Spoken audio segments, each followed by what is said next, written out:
Welcome back, baseball fans. I hope you learned something from my last video about striding and the swing.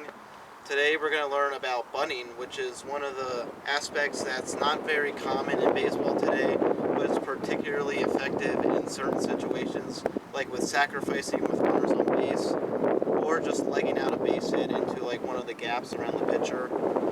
And any type of bunting, like situational bunting or legging out a hit and that type of bunting, it depends on the stance at the plate and the placement of the hands on the bat.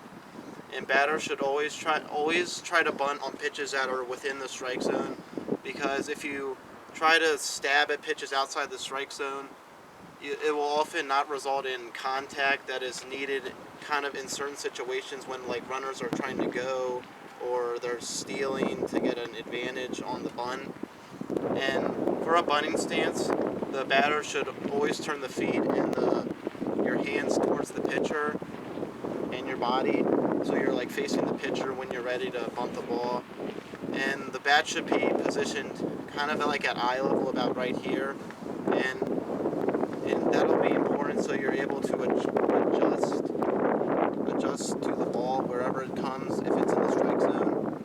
And the lower hand should be placed towards the bottom of the bat, with the upper hand should be placed a couple of inches away from like the barrel of the bat, which is about up here, so about here.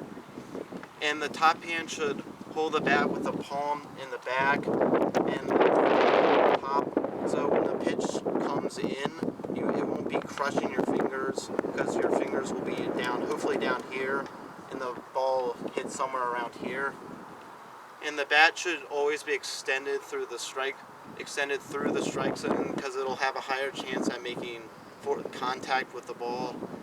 And in instances when you want to hit it in a specific direction, directional bunting, the bat should be moved closer or farther away from the chest, depending on the direction you want to bunt the ball.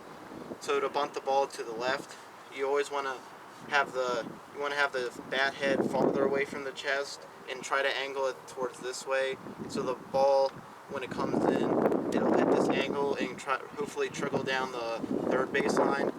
And to bunt the ball to the right, the bat head should try to be moved closer to the chest and at an angle towards the first base side, so the ball can be bunted in the area between the pitcher and the first baseman, or down the first base line.